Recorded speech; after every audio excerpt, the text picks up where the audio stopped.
Halo semua, selamat datang di Dance Talks Pop oleh Indonesian Dance Festival atau IDF. Dance Talks Pop adalah program publik terbaru IDF, sebuah bincang hangat yang ringan namun mendalam tentang pengalaman dan refleksi para pelaku seni, khususnya tari, dalam memaknai tari dan koreografi baik di atas panggung pertunjukan maupun panggung pergaulan sosial. Di program ini kami membahas dan mengapresiasi beragam jenis kerja tak nampak yang penuh sukacita juga tantangan di balik panggung. Sebab kami percaya bahwa tari adalah untuk semua orang, karena kita semua sebetulnya mengalami dan melakoni gerak koreografi dalam keseharian hidup kita. Sekali lagi, selamat datang di acara Dance Talks Pop episode keempat. Halo semua, saya Nina, Marketing Manager di IDF. Hari ini saya sudah bersama Sal Priadi. Halo Kak Sal. Halo Nina. Dan Kak Siko Setianto. Halo Kak Siko. Halo. Hari ini di Dance Talks Pop episode keempat kita akan ngobrol tentang sebuah project yang menarik banget. Namanya Pertunjukan Berhati Memo Memoria. Ini adalah sebuah perayaan untuk album pertamanya Kak Sal. Selamat dulu untuk album pertamanya. Terima kasih banyak Mbak Nina. Albumnya ini judulnya Berhati. Betul. Tapi ada yang beda nih dari konser atau perayaan album ini, karena bukannya menyanyikan seluruh lagu di dalam album, tapi ada konsep yang spesial banget. Makanya hari ini di sini ada Kak Siko, kolaboratornya Kak Sal dalam Pertunjukan Berhati. Kan kita akan langsung ngobrol ya tentang Pertunjukan Berhati ini. Ya. Mungkin aku pertama pengen tanya nih, sebenarnya apa sih, gimana Kak Sal mendeskripsikan atau menjelaskan tentang Pertunjukan Berhati Memo Memoria? Oke. Terima kasih sekali lagi sudah diundang untuk bisa menceritakan ini. Senang banget punya kesempatan untuk bisa ini. Jadi betul bahwa ini adalah pertunjukan yang dibuat untuk merayakan album pertama aku. Album pertama aku rilisnya tahun 2020, Mbak Nina. Terus kita baru bisa menyelenggarakan acara ini di tahun 2023. Jadi ada 2 tahun waktunya tuh. Terus aku sejak pertama kali aku menulis tentang album ini, lagu-lagunya itu aku udah punya bayangan bahwa suatu hari album ini harus dibikinin pertunjukan gitu. Nah, pertunjukannya modelnya seperti apa gitu, yang ada di bayangan kepala aku waktu itu cuman bahwa dia nggak boleh cuman musik doang isinya. Jadi harus ada disiplin lain yang juga terlibat gitu, berkolaborasi dengan banyak hal. Itu di pikiran aku, tanpa tahu ini akan jadi seperti apa gitu dan gimana ceritanya. Setelah itu waktu berjalan, dengan sharing waktu berjalan, aku ketemu sama beberapa orang yang dari dalam hati aku udah ngerasa kayaknya orang ini yang bisa aku libatkan di dalam pertunjukan ini. Itulah yang terjadi juga dengan misalnya Mas Siko gitu, salah satunya. Isi dari pertunjukan ini itu memang menceritakan tentang kisah-kisah yang meliputi penulisan lagu di album Berhati. Jadi di sana kebanyakan karena temanya romansa gitu ya, ada kisah pengkhianatan, ada patah hati di dalamnya, tapi ada kesembuhan yang juga ikut ditawarkan untuk ada di dalam proses itu gitu. Jadi kurang lebih isi pertunjukannya seperti itu. Gitu. Oke. Jadi Kak Siko ini kalau bisa dibilang jodoh ini ya, jodoh kreatif ya? Aku sih merasanya begitu. Salah satu jodoh kreatifnya Kak Sal. Betul. Dari Kak Siko sendiri, gimana sih pertemuan pertama dengan Kak Sal, terus habis itu akhirnya menjadilah sebuah pertunjukan ini? Ya, mengenal Mas Sal, kita dalam sebuah produksi besar yang memang kita nggak barengan, tapi saling melihat karya masing-masing.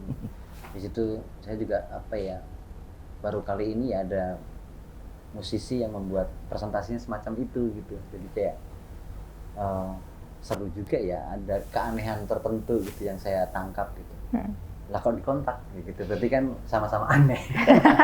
Berarti sama-sama mengagumi dari jauh ya? Ya, karena ada kebutuhan di saya pribadi melihat musik atau musisi itu sendiri punya keleluasaan untuk berbeda gitu, supaya bukan untuk supaya berbeda itu adalah keharusan, bukan, tapi dia harus punya karakter gitu. Saya pikir karakter itu yang saya lihat gitu di Rizal gitu.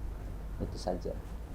Menarik banget, dan untuk mungkin kawan-kawan IDF yang baru pernah mendengar tentang Pertunjukan Berhati Memo Memoria, ini adalah sebuah pengalaman imersif ya untuk untuk pengunjungnya. Iya. Eh, aku nggak tahu ya sebenarnya penempatan kata imersif atau penempatan kata apapun gitu di dalam pertunjukan ini, aku rasa ya penonton atau penikmat yang datang gitu yang bisa menyematkan nama itu gitu. Tapi kalau dari aku pribadi deh, nggak ada selain, jadi aku selalu merasa bahwa aku sudah pernah memberikan pendengar aku pengalaman untuk mendengarkan lagu dari ketika lagunya dirilis gitu. Mereka bisa dengerin di DSP lah, digital streaming platform gitu. Terus pengalaman untuk nonton live music mereka bisa dapetin di konser atau di pensi gitu. Tapi yang kali ini adalah mau ngasih tahu tentang pengalaman bisa turut mengalami kira-kira apa yang ada di dalam kepala aku dalam ciptaan Berhati gitu. Jadi semua tekstur aku berusaha untuk mainin gitu. Nggak cuman mata doang, nggak cuman telinga, tapi semua sensor yang indera yang dimiliki itu bisa ngerasain gitu. Harapannya seperti itu. Jadi banyak hal yang dimainin. Itu sebenarnya tujuannya gitu. Jadi kalau ada kata imersif itu dari aku pribadi ya kayaknya ya itu nama yang disematkan. Terima kasih kalau misalkan bisa di jargon aja ya, jargon marketing aja. Agak takut ya. Iya. Tapi yang mungkin aku pengen tahu lebih lanjut nih, ketika aku baca mengenai pertunjukannya dari rumah aja kayaknya pendengar itu udah dipersiapkan ya mindsetnya gitu. Mereka harus pakai baju hitam-hitam, terus habis itu mereka juga udah ngikutin akun Instagram ya yang dibikin khusus untuk si pertunjukan ini. Dan ini sebuah konsep yang berbeda sekali dengan pergi ke konser atau pergi ke festival musik di mana kita dari rumah dan udah tahu mau dengerin apa, ketemu sama musisi mana, dan di sana memuaskan ekspektasi atau memuaskan harapan. Sedangkan kalau di pertunjukan ini, mungkin ketika pengunjung datang, mereka belum tahu nih nanti di sana akan mengalami apa ya, terus akan dengar apa, akan ketemu siapa. Kalau boleh diceritain feedback seperti apa sih yang didapetin Kak Sal dan Kak Siko juga dari orang-orang yang datang dan mengalami langsung si pertunjukan Berhati ini? Iya, sebelum feedbacknya kita mau ceritain juga ya, maksudnya pengalaman pertama kali ide ini didiskusikan gitu. Bahkan kita sendiri udah kayak, ini orang-orang nggak tahu loh bahwa yang akan tiket yang mereka beli gitu, itu akan nonton apa, bahkan kayak lokasinya itu belum dibuka waktu penjualan tiketnya dimulai gitu. Ini masih banyak misteri ya. Kucing dalam karung gitu, nggak tahu mau nonton apa. Ya nggak masih gue. Iya, betul sekali. Iya, tapi kami juga sadari gitu bahwa ini pengalaman yang nggak akan, kami ya merasanya gitu, nggak akan mengecewakan gitu. Ada nilai-nilai itu yang mau kami tawarkan gitu. Oke, kalau menjawab soal feedback, aku sangat bersyukur bahwa pendengar aku gitu ya dengan berbagai macam background hari itu yang datang betul-betul merasa ini adalah pengalaman yang baru mereka rasakan gitu. Dan penawaran ini kan maksudnya banyak pertimbangannya gitu. Aku juga mikir itu sebenarnya kalau aku nggak tampil sama sekali, Masiko terus kasih feedback sama aku, jangan, masalah mereka tuh kesini juga mau nonton kamu. Jadi kamu paling nggak juga harus muncul di beberapa saat gitu. Itu juga berdasarkan diskusi kita berdua gitu. Dari aku tadinya nggak akan muncul. Dari aku sendiri kalau bisa nggak muncul gitu. Maksudnya Masiko, maksudnya cuma bisa di belakang atau di mana lah gitu, yang lebih samar gitu. Tapi Masiko bilang bahwa oh iya juga ya, bahwa ada ekspektasi yang harus kita penuhi dulu untuk kemudian kita saling tawar-menawar gagasan baru ini gitu. Dan itu menurutku kalau tidak ada Masiko, diskusi tidak akan muncul. Atau misalnya aku juga berdiskusi dengan Mas Yudi Ahmad Tajudin misalnya gitu. Kalau bisa menyebut beliau juga salah satunya menunjukin sama aku gitu banyak hal yang mungkin terlewat dari aku segala macam untuk bisa diperhatikan. Tapi itu yang terjadi gitu di dalam proses. Ya, kalau apa yang saya dapat dari penonton, penikmat atau apapun itu yang hadir, justru saya nggak mengharapkan mereka bilang wow, keren dan sebagainya. Bahkan apa yang kita kalkulasi, apa yang kita duga itu memang benar kenyataan gitu, bahwa datang ke sana itu mereka datang dengan sukacita, dengan pengharapan-pengharapan yang akan wah apa indah ini bersama Sal di konsernya. Tiba-tiba mereka disakiti gitu secara visual, audio, dan apa ini. Nah itu menurut saya mungkin kebaruan rasa itu yang akhirnya menjadi pembahasan yang super panjang. Iya. Sampai hari ini pun gitu, ketika banyak teman-teman yang ketemu gitu, oh itu bahkan mendengar perasaan mereka habis menyaksikan itu dan menahannya sampai hari ini itu pun saya sebagai bagian dari Sal yang berkreasi di dalamnya berat juga ya gitu. Nah apa itu berat kan ternyata kayak kita tuh dalam masa duka yang nggak kelar-kelar gitu. Apakah itu benar? Apakah itu baik? Menurut saya itu materi koleksi kehidupan saya gitu. Nggak apa-apa deh, seru aja gitu ngelihat sebuah produksi yang dilakukannya sambil ngakak-ngakak, happy-happy, yang sangat dikalkulasi banget akan terjadi, tapi terjadi beneran gitu. Penonton yang beneran berasa dikosongkan gitu. Itu saya merasa dikasih kesempatan Sal untuk gitu, untuk jadi untuk menjadi pekerja seni yang berani mengosongkan diri untuk kira-kira ini akan terjadi loh gitu. Nah itu terjadi itu. Itu rasa syukur yang luar biasa ya. Bahwa tari di dalam elemen ini sangat di-exaggerate gitu, diperkuat. Ya dari aku juga merasa gitu ya, maksudnya kalau kita spesifik ngomongin soal olah tubuh gitu, tari gitu, ngerasa bahwa kayaknya dari musik dan lirik itu sudah cukup kata dan cukup bunyi itu udah cukup gitu. Sekarang apa kira-kira komponen besar yang bisa menyampaikan cerita ini? Dan aku rasa jawabannya adalah tari gitu. That's why Siko datang gitu di kepala aku terus libat. Dan ternyata benar bahwa 3 hal ini ketika digabungkan jadi satu gitu, tanpa aku selalu membayangkan dan kadang-kadang bilang sama Siko ini tuh kayak lagi ada cuman satu kursi gitu, yang terbaik yang cuman boleh duduk gitu. Jadi masing-masing saling mempersilahkan lirik atau musik atau tarinya yang duduk gitu. Mereka sama-sama saling gak enak, tapi kita semua sepakati bahwa yang terbaik duduk gitu di porsi-porsi tertentu. Yang menarik banget menurutku tentang pertunjukan ini adalah ada garis-garis batasan yang ditabrak gitu. Kalau di dunia populer mungkin ya, mungkin orang sudah punya mindset sendiri kayak ini adalah Sal Priadi adalah seorang musisi. Kalau musisi dia membuat album lalu membuat konser. Kemudian kalau seniman, koreografer seperti Kak Siko itu adalah karyanya tampilnya itu di gedung-gedung pertunjukan atau mengajar kelas-kelas tari gitu. Jadi ada dianggapnya seperti dua dunia yang berbeda gitu, seni pertunjukan, kemudian ada juga musik gitu, musik yang mungkin ada di ranah populer gitu.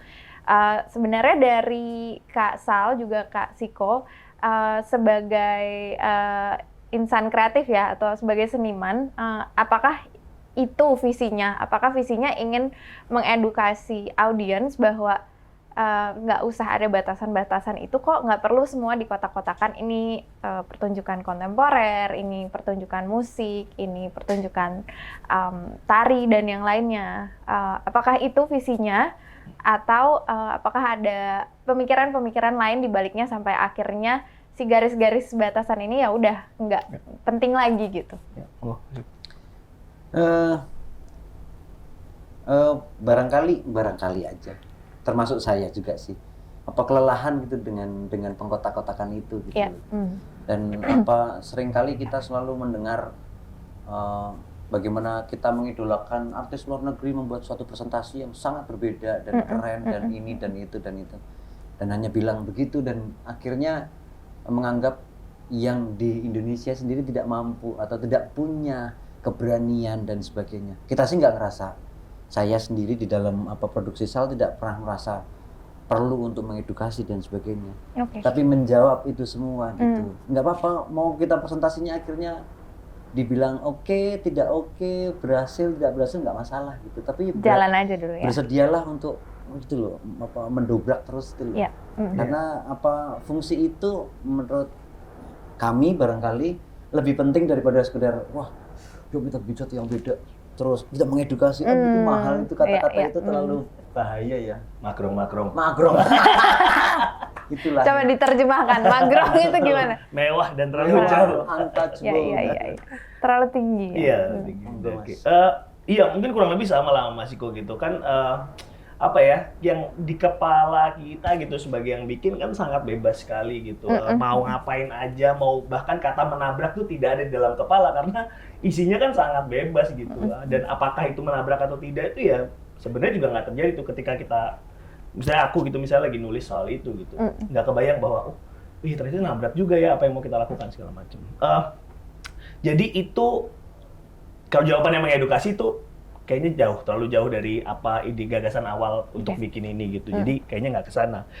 Terus soal penamaan penamaan itu ini tuh sebenarnya apa dan apa itu kan aku sih merasa emang juga bukan tugas aku lah ya. Tugas aku cuma bikin penamaan itu kan dilakukan sama akademisi atau sama peneliti gitu-gitu yang ngelihat ini gitu, yang merespon ini. Tapi buat aku sendiri secara pribadi memang hanya mau menumpahkan apa yang ada di kepala dan apa yang mau diceritakan lah gitu, kira-kira mau diomongin tuh apa gitu. Menurutku sebagai pekerja seni kayaknya kebebasan itu adalah sebuah sesuatu yang mahal harganya. Karena kan tentu saja untuk membuat karya, untuk berproses dan untuk menampilkan presentasi ke publik tentu saja banyak pihak yang terlibat ya. Ada manajemen, ada sponsor, dan ada penonton juga yang punya ekspektasinya masing-masing. Mungkin aku pengen dengar dari Kak Sal dan Kak Siko juga gimana sih caranya sampai ada di suatu titik di berkesenian ini, di mana seniman itu bisa bebas mengekspresikan visinya, mengekspresikan mimpinya ke presentasi yang bisa dibagikan ke publik gitu, tanpa harus terlalu dibebani sama ekspektasi-ekspektasi komersial misalnya, atau ekspektasi publik yang publik Indonesia tuh cuma segini aja loh kemampuan mencernanya, jadi jangan bikin sesuatu yang terlalu kompleks. Dan sebenarnya kan terbukti tidak seperti itu gitu ya, lewat pertunjukan. Banyak toh yang nonton dan sampai sekarang banyak yang ngikutin karirnya Kak Sal dan Kak Siko gitu. Oke, jadi dalam pertunjukan Berhati ini kan banyak sekali kolaborator yang terlibat ya. Salah satu kolaboratornya adalah Kak Siko. Mungkin dari Kak Sal boleh diceritakan siapa aja sih kolaboratornya dan sebenarnya kenapa mereka dipilih menjadi kolaborator? Iya. Mungkin ini diproduksi oleh perusahaan aku yang aku bikin ya, semacam ya apa yang aku punya gitu, tim aku gitu di manajemen dan teman-teman dari kawan-kawan media gitu. Kemarin kita sempat kerja bareng untuk pembuatan teater Setelah Lewat Jam Malam yang diproduksi oleh kawan-kawan media dan teater Garasi gitu. Terus habis itu dari situlah aku pingin bikin ya, habis itu ngajakin teman-teman kawan-kawan media karena ya pasti mereka punya pengalaman yang lebih soal itu gitu. Itu alasan yang pertama. Terus kemudian secara kreatif aku di musik aku berkolaborasi dengan Gardika Gigi Pradipta. Gardika Gigi ini udah jadi idola sejak lama, mungkin belasan tahun untuk aku gitu. I'm safe to say juga dia salah satu penyelamat lah buat hidup aku gitu kira-kira. Saking besarnya apa yang dia lakukan itu lewat musiknya. Terus Mas Iko Setianto gitu. Terus ada display untuk bikin setnya. Terus amazing cast yang aku punya. Latar belakangnya juga macam-macam. Ada aktor, ada professional dancer, ada BB tuh dia lulusan performing art ya. Tapi berpertunjukan juga baru beberapa kali lah kira-kira gitu. Itu jadi Shanin, Nudi, Agra bilang, BB, terus Raffi itu juga aktor, sama Vanya Franklin itu main teater. Abu Grey. Dan Abu Grey adalah profesional dancer juga gitu. Jadi teman-teman ini yang tadi aku mau cerita adalah aku tuh kayak cuman punya, ibarat kita lagi dalam satu perjalanan ke sebuah pulau gitu ya. Aku cuma bisa menceritakan tentang, aku tahu nih tentang sebuah pulau ini dengan semua keindahan yang ada di dalam sana dan kemungkinan harta karun yang akan kita temukan gitu ya. Aku tahu kira-kira bisa merasakan perjalanannya akan lewat mana. Sayangnya aku tidak bisa membuat kapalnya, kira-kira gitu. Jadi untuk bisa membuat kapal dan menuju ke sana butuh orang-orang seperti Mas Iko, seperti Gigi, seperti teman-teman lain gitu. Yang kemudian kita menuju ke sana dan meyakinkan mereka bahwa ada satu pulau yang ternama yang jauh dari sini, yang bla bla bla bla bla, kita menarasikan itu gitu. Beruntungnya mereka percaya gitu dengan ini, dan kemudian kita berlayar menuju ke pulau itu gitu. Dan ini yang terjadi, yang tergambar gitu ya di kepalaku untuk menjelaskan ini. Tapi kira-kira gitulah pentingnya kolaborator dan aku gitu secara pribadi. Kadang-kadang kan ya memang yang diperlukan adalah gambaran besarnya itu ya, si visinya untuk membawa orang, kita mau kemana sih?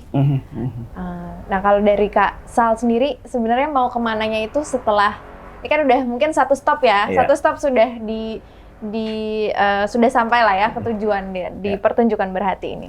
Next stop tuh kemana sih? Ini pertanyaannya mirip sama Siko nih. Mungkin Kak Siko juga pengen dibawa ke stop berikutnya, betul? Saya yang menagih malah. Gak bisa cuma satu. Sejak awal Sudah begitu. sejauh ini, masa kita pulang lagi? Betul. Mungkin aku bisa cerita sedikit gitu. Awal pertama kali aku main musik, aku sempat ditanyain sebenarnya goalnya apa gitu. Mau ngapain gitu jadi musisi. Apa yang kamu bayangkan gitu tentang keberhasilan misalnya gitu. Terus aku sebenarnya sama diriku sendiri, apa mau bikin konser dengan skala di stadion gitu misalnya.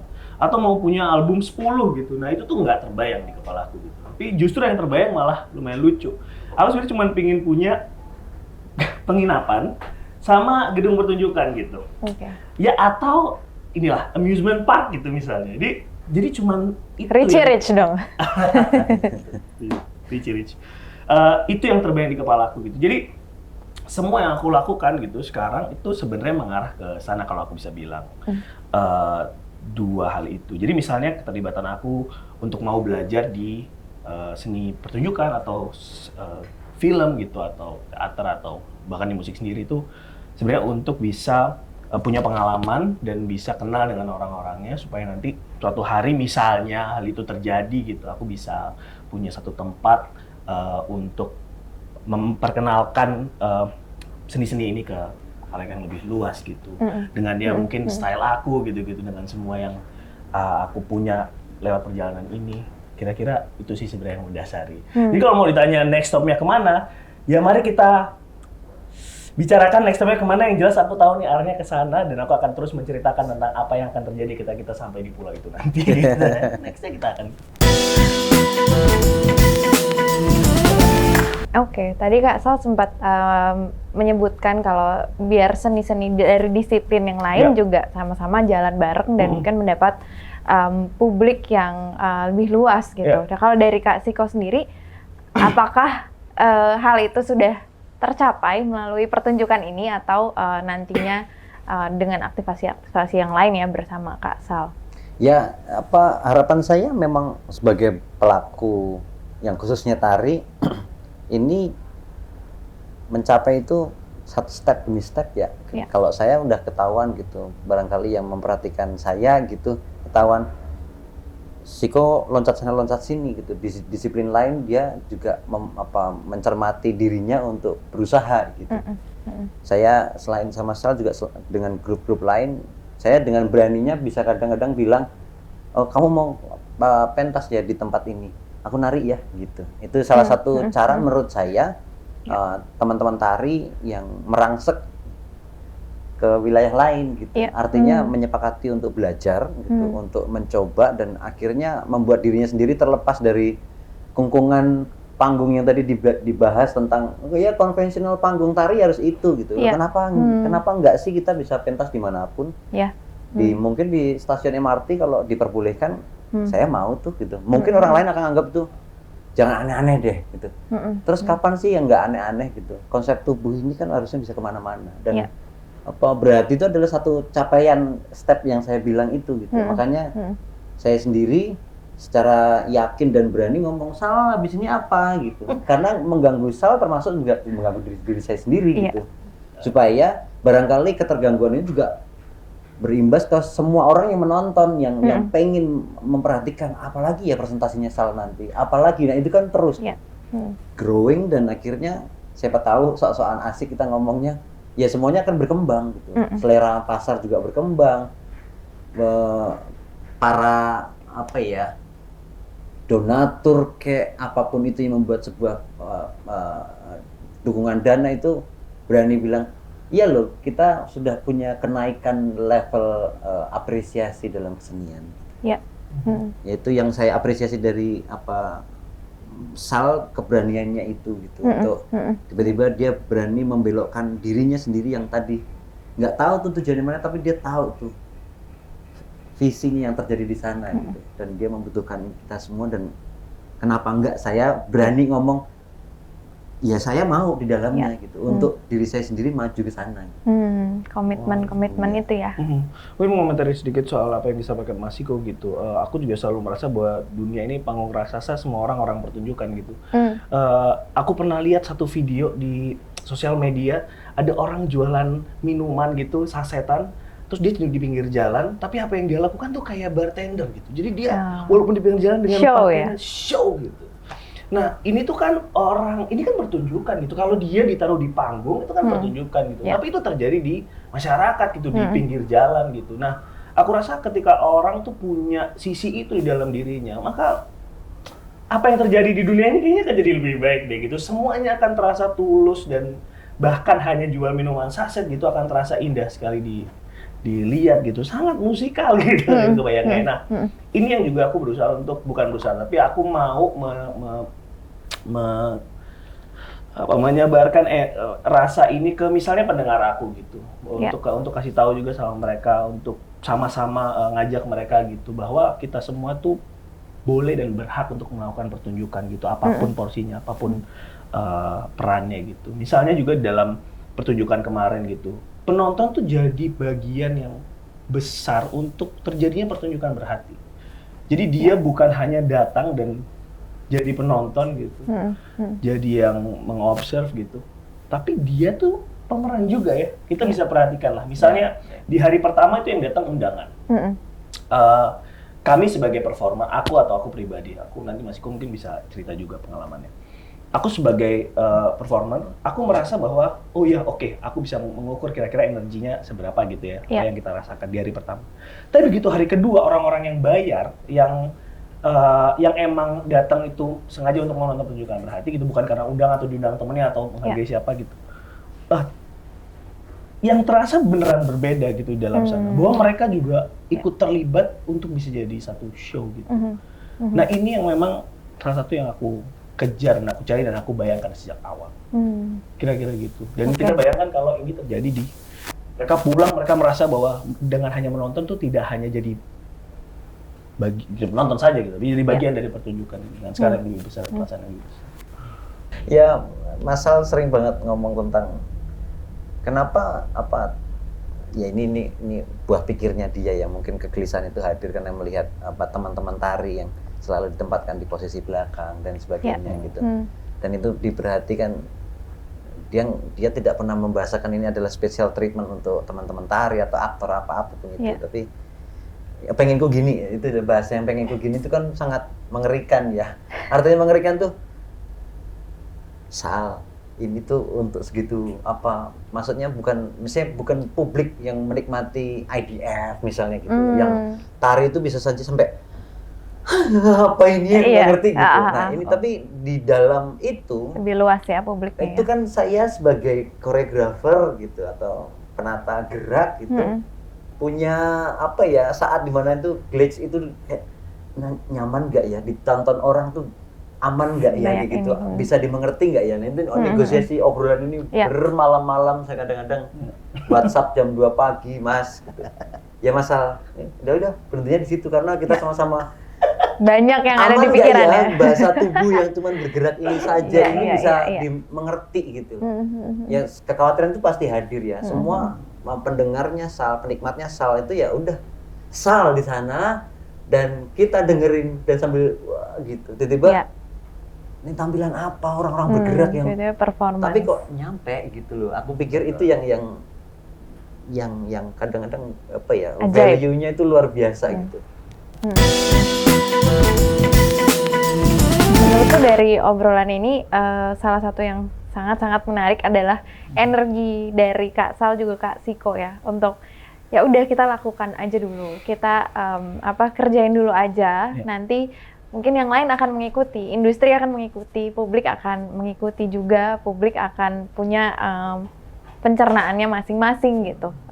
Kayaknya tidak terlalu dipusingkan dengan itu, kayak udah kita jalan dulu gitu. Ya, yang aku ingin bahas lebih lanjut adalah proses seperti apa sih yang dijalani sama masing-masing pribadi, Kak Sal dan Kak Siko, untuk bisa punya energi yang sebesar itu gitu. Tidak terlalu pusing dengan respons, tidak terlalu pusing dengan mungkin pemasukan berapa, tapi ya udah kita jalan dulu aja. Mau menuju ke suatu pulau tuh ya udah kita tabras dulu aja. Nanti lihat gimana di jalan kita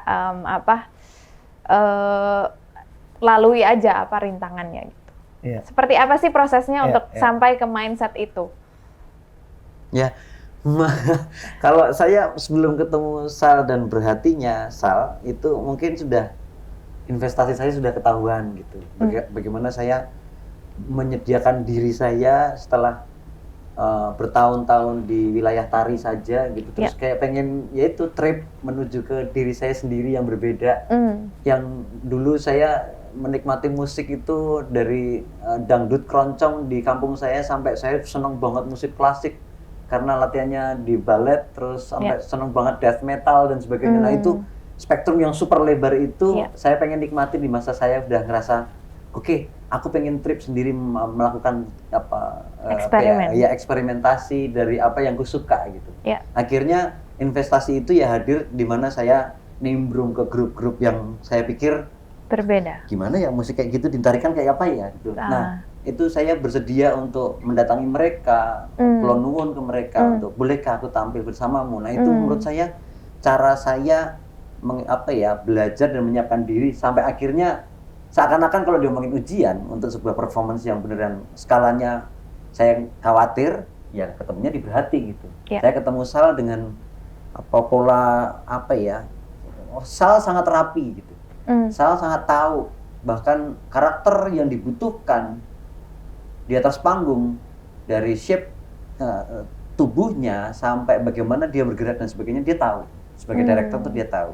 Nah, justru itu yang berbahaya untuk saya. Bagaimana menemukan bahasa yang nyaman bersama director, titik tengahnya. Nah, itu bergoyang-goyang di tengahnya dan itu tidak mudah. Tapi asiknya untuk saya Sal ini dewasanya kecepatan. Jadi jiwa nyaman tua gitu. Ya? Obrolannya tuh nyaman gitu. Old soul ya, old soul. Kayak susah kadang-kadang kan kita berjumpa dengan wilayah disiplin lain kan agak susah karena bahasanya berbeda. Bahasanya. Tapi saya yakin Sal pun juga punya investasi itu dengan karya-karyanya sebelumnya. Di video-video presentasi lagu-lagunya di YouTube saya lihat, oh dia sudah mempresentasikan itu gitu loh. Nah, keajaiban-keajaiban yang berbeda yang membuat orang lain melihat video klip itu yang biasanya begini kok jadinya begitu gitu kan, ada yang judul itu. Nah, itu menurut saya ya itu pertemuan investasi pengalaman yang beda tapi ketemu sampai akhirnya berarti terjadi gitu. Oke. Benarkah yang di Iya, kurang memang betul lah apa yang disampaikan. Tapi Mbak, tadi mungkin pertanyaannya ini kan ya, berarti apa kira-kira upaya yang dilakukan supaya kita ketika bikin sesuatu tuh nggak terlalu mikirin kira-kira gitu kan ya? Iya, kurang lebih. Apa yang terjadi di luar gitu. Nah, tadi kalau aku ceritakan gitu soal aku tahu pulaunya di mana, perjalanannya gimana, cuma nggak tahu apa yang bikin kapal gitu ya. Tapi sebenarnya kan di dalam nggak bisa menjawab ya. Tapi kan mungkin juga pulau itu sebenarnya adalah kesejatian diri kita gitu. Jadi sebenarnya perjalanan itu tentang mencari diri kita yang sebenarnya sehingga dia tidak perlu membuktikan apa-apa untuk orang lain gitu. Kembali ke dalam ya. Berarti ibaratnya kayak ya selama proses bikin karya itu kan ngajarin aku banyak kali untuk menemukan apa yang kira-kira aku suka, apa yang aku mau, untuk membedakan apa yang mau dituju dan apa diriku sekarang gitu. Dan bagaimana kita punya proses untuk menuju ke sana gitu. Nah, semua itu kan aku rasa terjadinya di sini gitu. Dan perjalanan itu tidak membutuhkan omongan dari orang lain, maksud aku penilaian dari orang lain. Setiap kali kita ketemu, misalnya ketemu sama Siko, apa yang terasa itu ketulusan itu aku yakin dari dalam diri aku sendiri itu terasa pancarannya gitu, dan siapapun orang yang bertemu. Karena yang aku percaya adalah kalau gue gitu balik dan nanya lagi sama diri gue yakin diri gue yang sebenarnya di dalam ini akan selalu ngomong jujur gitu atas apa yang dia mau. Gitu. Tapi mungkin ada keterbatasan sama banyak hal yang kita pikirin di sini gitu. Nah waktu ketemu misalnya Mas Iko gitu, yang ngomong tuh bukan ini gue nih, gue yakin gitu. Tapi ada kayak dalam tuh yang oh lo nyatu gitu rasanya segala macam. Maafkan aku menjelaskannya seperti yang mudah-mudahan bisa dimengerti gitu. Tapi itu kira-kira. Jadi kalau ngomongin gimana caranya, upaya apa yang aku lakukan ya, upaya untuk selalu ke dalam lagi nanyain sebenarnya gue mau apa, mau ngomong apa gitu, ini tuh siapa gitu. Iya. Itu sih. Jadi nggak peduli tuh. Kadang memang kekhawatiran itu memang apa ya menjadi problem utama ya. Maksudnya dalam artian kita semua dan itu lumrah gitu. Kayaknya memang yang menjadi nilai penting itu adalah ya berani melangkah. Itu kan semua orang di segala lini kehidupan ini kan susah ya. Iya. Ya. Aduh takut. Aduh nanti kalau kebanyakan di pikiran ya. Gitu, ya. Dan memang benar gitu. Aku juga salah satu orang yang kalau terus dipikirin prosesnya, maksudnya gue kreatif gitu, gimana ini caranya sampai situ, nggak akan terjadi juga. Iya. Makanya narik orang seperti Mas Iko tuh orang-orang yang akan udah Sal, ini bisa nih kita nih jalan dengan begini saja, bahkan itu bisa udah. Dan jalan dulu aja. Kita berangkat saja dulu. Kira-kira itu. Jadi menemukan orang yang tepat seperti misalnya Mas Iko dan Gigi ya bukan hal yang mudah juga ya. Aku sangat tertarik sih mendengar apa yang Kak Sal bilang, Kak Siko bilang tentang menyediakan diri ya, menyediakan diri nih. Ini nih diri aku udah egonya juga diserahkan demi tujuan yang lebih besar, mungkin nilai-nilai yang dikejar untuk kedepannya gitu. Gimana sih merawat diri yang seperti itu? Kakak Dina pertanyaannya bagus-bagus banget ya, kita jadi kayak pastinya nggak mudah kan untuk masuk ke kelompok lain ya, untuk masuk ke Kak Sal, masuk ke banyak sekali kantong-kantong kesenian ya. Ada Mas Yudi Ahmad Tajudin dengan credentials-nya sendiri, ada orang-orang di seni peran, ada orang-orang di seni instalasi dan lain-lain gitu. Gimana sih merawat diri untuk bisa terus kemana-mana dan utuh gitu. Wow. Kalau utuh belum tentu. Kalau utuh itu yang dipertanyakan apakah selalu. Iya. Oke. Kayaknya sejak awal tuh aku bahkan juga tidak pernah punya bayangan akan hidup di musik atau di kreatif gitu. Oke. Punya bayangan tapi sampai ada di titik ini itu memang nggak pernah terbayang. Dan dari awal setiap kali bertemu orang udah dari dalamnya udah kayak murid always gitu, nggak pernah guru always ya? Gitu, murid always gitu di dalamnya. Sehingga ketika ketemu orang, ketidaktahuan itu tentu saja aku tanyakan. Menuntut ilmu beneran gue tuntut ilmunya, hadir di situ gitu. Jadi kalau ya terlibat dalam sebuah proses itu beneran gue cari nih ilmunya tuh beneran gue cari gitu. Gue paksakan untuk hadir gitu, tuntut itu sama orang-orang ini. Sehingga mungkin yang terasa adalah bukan mau jadi apa, bukan mau tampak seperti apa gitu, tapi niatannya memang dari situ. Kayaknya itu yang aku selalu terapkan di diri aku dan berusaha untuk selalu begitu. Walaupun tentu saja sekali lagi aku tahu ya apa yang aku inginkan gitu, pulau itu gitu. Itu tahu dan aku pegang mimpi itu gitu. Di dalam prosesnya, I think ya selalu murid itu sih yang bikin aku terus bersedia untuk nggak nyaman ya, terbuka. belajar lagi. Iya. Sampai bahkan kalau bisa cerita gitu ya, pernah juga sampai kayak why do I do this gitu. Jadi pernah aku terlibat dalam sebuah produksi, kemudian aku pulang, sebenarnya kayak ngapain gue melakukan ini gitu. Kayak drama kayak di sinetron gitu. Ngapain gue melakukan ini? Gue nggak harus melakukan ini gitu. Perlu ada efek-efek. Betul. Api-api. Api gitu. Bahkan sampai juga di titik itu gitu kan. Karena kita lu ngapain, lu kan udah main musik gitu. Kan udah punya pendengar misalnya gitu. Ngapain lu lakuin ini gitu.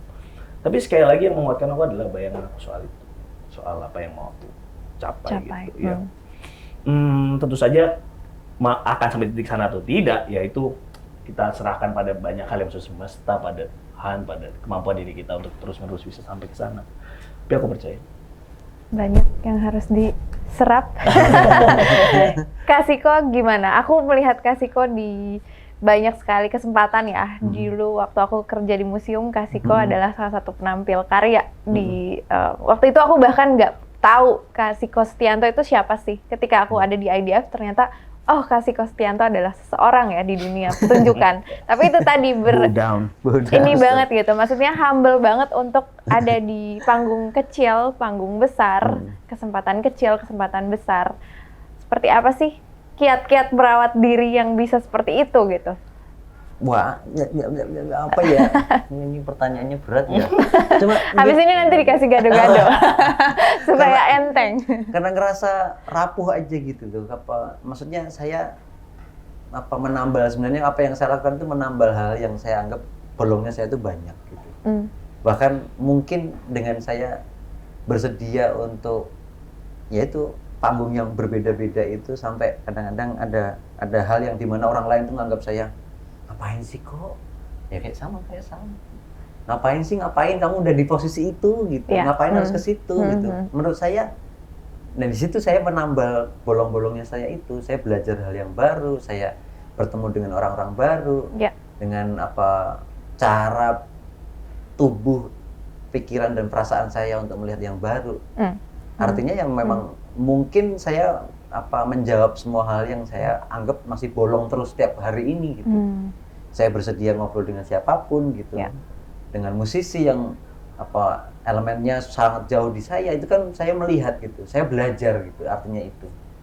Dan itu mungkin itu cara merawat diri saya gitu dengan tidak berhenti di satu titik yang saya tuh takut bosan. Super takut dengan kata bosan gitu. Orang selalu bilang, pernah nggak bosan kok di dunia tarimu yang kamu umur 9 tahun sampai sekarang? Ngomong bosan aja takut gitu loh. Kayak kalau aku terus bosan terus aku tuh ngapain lagi ya? Aku nggak punya kehidupan lain selain hanya narik gitu loh. Itu aja. Jadi saya menambal itu cari terus gitu. Cari terus. Oke, sama mungkin juga monggo sampun. Sama mungkin juga rasanya kayak ini ya, kayak orang puasa gitu. Kita bisa bayangin es teh gitu, kayak bulirnya, esnya gitu, itu kayak gimana gitu rasanya gitu. Dan itu kan perasaan yang terus ada gitu ya di hari-hari kita puasa. Tapi mungkin soal ngomong tujuan tadi, waktu udah buka gitu, waktu udah makan, udah berhasil minum, ya terasa biasa aja gitu. Jadi perasaan itu, aku bilang perjalanannya itu merawat kelaparan dan merawat kesepiannya itu ya, yang jadi sesuatu. Yang jadi sesuatu gitu, aku rasa untuk bisa terus menuju ke tempat itu gitu. Itu sih aku rasa. Satu poin yang tadi Kak Sal sebutkan yang menurutku menarik adalah di pertunjukan Berhati ini penari bukanlah penari latar, penari adalah kreator dan kolaborator gitu. Nah, aku pengen tahu lebih lanjut nih, proses kreatifnya seperti apa dari mimpi-mimpi dan visi-visinya Kak Sal, lalu diterjemahkan ke gerak sama Kak Siko. Ya, kalau mungkin dari proses kreatif aku dulu, semuanya memang ada di kepala aja, dan juga bingung bagaimana cara menyampaikan ini, karena kalau cerita terus mungkin banyak yang terlewat. Jadi yang aku lakukan adalah bikin mood board. Jadi aku bikin bukan mood board, tapi semacam mind mapping lah kira-kira. Karakternya seperti apa, di dalam bayangan aku langsung pengadeganannya kira-kira bentuknya seperti apa gitu. Terus baru satu-satu turunan dari situ baru mulai mendetailkan soal satu dan lain hal gitu. Nah itu yang terjadi. Kemudian dalam proses menyampaikan sama Mas Siko itu juga lumayan unik. Mas Siko datang, beruntungnya Mas Siko sangat cepat menangkap, ya mungkin karena pengalaman dan jam terbang itu saja gitu, menangkap apa dari abstraksi yang aku ceritakan gitu, dari mind mapping yang aku bikin, dan terjadi begitu cepat. So kita dari proses casting. Kalau untuk nyambungin idenya dalam waktu 1 hari aja gitu, kita nggak perlu banyak menceritakan gagasan awal dan secara utuh pertunjukannya akan seperti apa gitu ya. Ya walaupun detailnya pasti dengan proses gitu. Tapi untuk tahu gambar keseluruhan cuma waktu 1 hari ya Mas, kita ngobrol dari sore bahkan sampai malam. Terus udah gitu besok-besok kita udah mulai langsung jalan, kayak misalnya casting, proses casting kita diskusikan bareng-bareng pemain-pemainnya gitu. Terus metode latihan, Mas Siko gimana enaknya latihannya gitu, Mas Siko juga menyampaikan dari dia gimana, dari aku gimana. Itu kira-kira itu kurang lebih kayaknya proses Mas Iko yang bisa lebih cerita deh proses-proses ke Ya, dalam. tentunya Masal sudah memberikan cara yang termudah untuk mitra kolaborator, artinya koreografer atau mungkin musisi yang lain, Mas Gigi misalnya, ya dengan visual itu gitu, dengan mind mapping itu kan sudah sangat jelas, clear banget, statementnya clear. Sebagai Masal sebagai director tuh kayak gini loh, bikin produk yang memang belum ada tapi kayak gini loh bentuknya gitu. Itu kan gampang banget. Saya tinggal membangun membangun badannya, caranya, metodenya gitu. Karena metode itu sendiri ternyata tidak bisa dipakai satu karakter ke karakter yang lain. Ya perbedaan metode jadi penting karena efisiensi pengerjaan, perbedaan antara aktor dan penari itu juga porsinya juga harus sudah jelas dibedakan supaya wilayah tarinya juga terbahas dengan maksimal, terus teman-teman yang non penari juga nggak merasa mengalami ini pressure yang luar biasa nih harus nari kayak penari gitu. Ya. Beruntungnya memang cast-nya punya punya kualitas yang mengerikan gitu loh. Saya melihat video casting dari Masal aja itu udah jadi nih, ini orang ini udah jadi gitu. Yakin, ini proses yakin dan tidak yakin itu bisa berhari-hari sampai berminggu-minggu, tapi ya itu keyakinan saya yang di dalam ini saya harus sampaikan dulu ke Sal supaya Salnya tenang. Habis tenang dari sini si cast ini juga ngerasa tenang gitu, ngerasa aku dimiliki oleh kreator, karena mereka di dalam prosesnya mereka juga menjadi itu mitra kreasi gitu. Bagaimana kekuatan mereka, mungkin justru kelemahan mereka itu menjadi kekuatan gitu di atas panggung. Gitu sih ya. Iya. Terus juga ini Mas, ya maksudnya kita ngelihat bahkan mereka sendiri di dalam journey keperannya, dedikasinya juga gila-gilaan gitu kan. Jadi itu sangat mempermudah kita gitu, semangat, apinya selalu dari hari pertama latihan sampai terakhir kayak sama terus gitu. Aku juga cukup amazed dengan itu. Aku juga pernah terlibat sebagai pemeran sebagai aktor di dalam produksi lain gitu. Merasakan kadang-kadang ada rasa gimana, tapi mereka benar-benar bisa jagain apinya untuk selalu sama, energinya selalu sama gitu. Juga aku misalnya, ini kan pengalaman pertama aku juga gitu untuk ya katakanlah directing gitu, sebuah pertunjukan ya walaupun berangkat dari karya aku sendiri gitu. Jadi aku nggak tahu caranya gimana. Yang aku lakukan aku rasa cukup eksploratif. Terus aku nanya sama mereka, teman-teman, karena saya bukan sutradara, jadi saya akan melakukan cara yang saya rasa bisa menyampaikan ceritanya. Jadi lumayan macam-macam tuh. Ada gini, semua pemeran ini bisa jadi pemeran A nggak tahu apa yang saya ceritakan kepada pemeran A ke pemeran B gitu.